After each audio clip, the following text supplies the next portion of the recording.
Witness, if you will, what might be the beginning of some DIY e-skate adventure for this guy.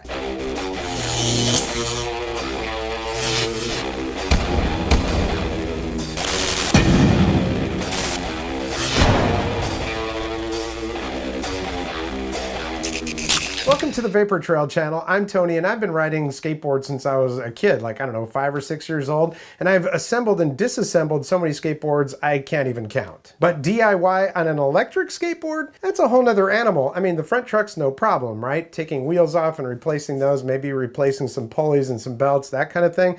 Not a big deal. But when we're talking about replacing a complete drivetrain, removing the trucks, taking the motors off the motor mounts, putting a whole new drivetrain in there, and then getting those motors back on, I don't know, maybe I'll just stick to the production boards and tune them in, you know what I mean? But all of that changed when I saw some posts from, I think it was Joe Pro that I first saw, and he's just a really nice guy on social media, Facebook and Instagram. And the post that I saw featured these sweet CNC aluminum custom trucks on a Meepo Hurricane. I've got a Meepo Hurricane, and I was like, man, that looks awesome. And about that time, I saw a few posts on social media where people with the original Meepo, which is what I have, the Hurricane, had their kingpin on the back truck snap. And I was like, dude, that is not something I want to happen at 20 miles per hour. So it's made me start thinking, boy, maybe I do want to replace those trucks on there. I think Meepo board has rectified that now with CNC bases on the trucks, and I think they're using a titanium kingpin, but I didn't have that. I had the original version. So by then, I had become completely obsessed with these trucks, and as opposed to DKP, these are TKP trucks, and I was like, ooh, some more stability, everything that goes along with it. I had to have these. So I found Phil, who goes by Savage Builder 11 on Instagram. He is a machinist and an e-skate enthusiast, and he has designed and makes these trucks on the side. This is kind of a side gig for him. So you're not going to find him on a website. You're not going to be able to go onto a website and click and go, yes, I would like those trucks, that kind of thing. He makes a batch every couple months, I think is what he does. So I asked him some questions about it, how much they cost, and we'll talk about the cost a little bit later. I was like, yes, okay, let's do this. I got to have them. And I want to say Phil is just a really, really nice guy who's super helpful. I mean, he took a phone call from me. We exchanged several messages with pictures and videos, and this is how you do this or whatever. I mean, this took me over 3 days I was working on this project. And every time I had a question, he had an answer for me. It was very, very helpful. Now that time shouldn't scare you off. That was just me, and I had other things that were going on. I was like, okay, I got to put this project aside for now, or I had to go to the hardware store and get new bolts, that kind of thing. I mean, if you've done any kind of DIY on electric skateboard, you already know how all this stuff works. Me, it was my first time. So first things first, let's tell you a little bit about these trucks. Everything is machined out of solid 6061 billet aluminum, including the hanger, which is one piece, which starts out as a 2.5-inch square block. The axles are machined from heat-treated 17-4 stainless steel.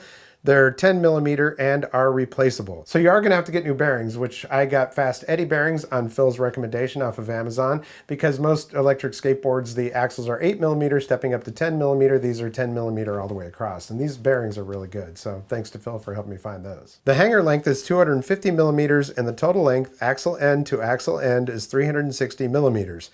The motor mounts are angularly adjustable every 2.36 degrees. And in his message, he also noted that the trucks will also work with Boardnamics AT gear drives and the new Apex jump drives using Meepo Cyclone 165 wheels. I mean, yeah, there are other sources for CNC trucks, Flipski and things like that, but I was like, hey, these are like boutique and custom. I kind of like that. Not to mention, after talking with Phil, I was like, dude, I totally trust this guy. He knows what he's talking about. So what is the cost for a setup like this? Well, first of all, it comes with everything that you're going to need. It comes with the handle on the back of it, which that handle is awesome. As you see in this picture right here, it's a lot of different parts and a lot of bolts and screws and things, but everything that you need is there. Unless you're like me and on the Meepo Hurricane, the anti-sink plate is raised above. I had to get longer bolts for that. I just went to Ace Hardware for those. Also included are riptide bushings and pivot cups, motor mounts, just everything that you're going to need, aside from, maybe new belts or a couple of washers or screws that you might need here and there, which is dependent on whatever board you're using. Did I not talk about the cost of these yet? All right, for everything, all the stuff that you see in this picture right here, including the riptides, bushings, and pivot cups, $500. For some people, you might go, wow, that's a lot. I mean, the board costs this or whatever, but these are custom CNC trucks. Unless somebody else has these trucks, nobody else is gonna have them. And I like to put it this way. I have a friend that will spend $500 on a pair of sneakers and I won't pay over $100. So I guess it's to each their own, right? And not only that, supporting somebody like Phil, who's super passionate about e-skate and is doing this as a side gig, I'm all about that. Now, of course, he made these for DIY, so you can put them on your own DIY skateboard. So sometimes when you're swapping them out on a production board, you might run into something that unintended, but I'm pretty much sure these things would work on just about any board. Now, I did have to use some different belts. I was lucky that I had belts here that were just a little bit larger, so that worked out good. And that's because the motors are pushed further back on those motor mounts than they are on the stock mounts on the Meepo Hurricane. Now, one thing that's very noticeable is with the stock setup, these motors were almost touching. You couldn't put a finger between them.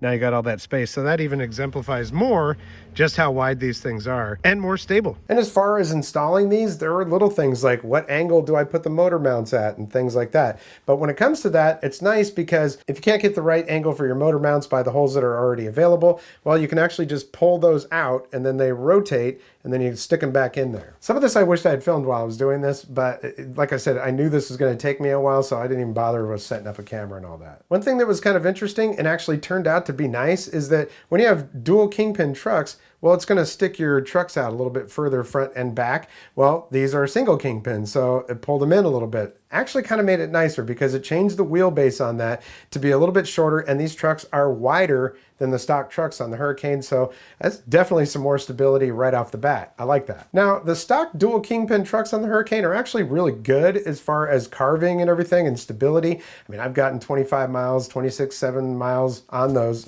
per hour and not had any problems. But it's just so much more solid when I'm using these TKP trucks. It's just, wow. Now, granted, that might also be a function of the fact that I have riptide bushings in there and I did not in the stock truck. So yeah, aside from having to pick up maybe 10 bucks worth of bolts and nuts and things like that at Ace Hardware, everything was included. Now, of course, your pulleys and your belts and stuff, that's all on you. Now, DKP trucks, dual kingpin, they're gonna allow you to turn a little bit tighter, but the trade-offs for me are just fine. I do wanna show you this clip because one thing I was concerned about is whether the wheels would rub on the board, have any wheel bite or anything like that if I was turning really tightly. And you can kind of tell by watching this that I have to make my turns a little bit wider. It's not drastic though. So one thing I was concerned about is when you change the trucks out, the wheels get a little bit closer to the deck. The wheelbase is not as wide, so let's go ahead and check this out. I'm going to go ahead and do a tight turn. As tight as possible, and they do not touch the board, so that's good. Let's check the back ones here.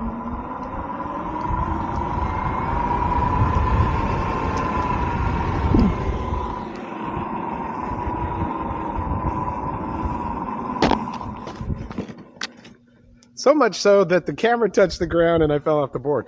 I just wanted to go as extreme as possible as far as the turn goes to make sure that we're not getting any wheel bite, and we do not. Yeah, the camera hitting the ground isn't what knocked me off the board. I just, kind of lost my balance because I was really, really pushing to get that turn, But I got to say, these trucks have just improved an already really good board. I really love the Hurricane. I haven't had any problems with it. I just was like, well, why not? Let's do this. And from this experience, I'm kind of starting to think maybe I need to do a DIY board completely from scratch. It seems like it'd be a lot of fun, and I would know exactly what's on it and everything else, so I might do that. All in all, this is kind of maybe like a show and tell video because I'm obviously gushing over these, but my stability has increased on the board. I feel really good riding it. It's hard to explain, but I think the board actually free rolls a little bit better with these. It's probably the belts and whatever else. And the handle that's on there, dude, that's a big improvement because this is a heavy board. It's nice to be able to just grab that handle and tow it along. Not only that, the handle isn't just a handle, it serves as a bash guard for your motors. All in all, I'm super happy I did this. Love these trucks, and I'm gonna put a link down in the description to Savage Builder 11's Instagram account so you can talk to him or check out what he's got going on yourself. Would I recommend these trucks? Oh yeah, definitely I would. One thing I didn't ask him is, has he named these trucks or anything like that? I don't know. They're just Savage Builder 11 trucks. Now, Phil does offer full support on this too, which is nice because it's a guy in Colorado, Not only will he replace anything that is wrong with them, he's also always open to criticisms. I don't really have any criticisms on these, except for maybe could we do an RKP version of them? That might be kind of cool. But it's nice to get support from somebody that's right here in the US and is super proactive. So there you go, custom CNC aluminum trucks from Savage Builder 11 on the Meepo Hurricane. And this has definitely made me want to ride this board even more. Hey, I want to thank you so much for your support here in this channel. I do have a super thanks button that's down there. If you would like to click that, you can send a donation to the channel, a couple bucks, $5, $10, whatever you want to send. It's not inexpensive to run a channel like this. Cameras, lights, microphones, and of course all the stuff that we put on here. But either way, a way that you can thank me is by liking this video. And if you haven't subscribed yet, there is a red subscribe button down there and a notification bell. If you click both of those, well, you get notifications when I upload new videos. And if you like this stuff, I do have a playlist on here for e-mobility. Please do check that out. I'll put a link down in the description so you can find Phil on Instagram, and I also have my links down there for social media. That's Facebook, Twitter, and Instagram. If you have one of those, I'd appreciate a follow. Well, that's going to do it for this episode. We'll catch you next time on the Vapor Trail channel.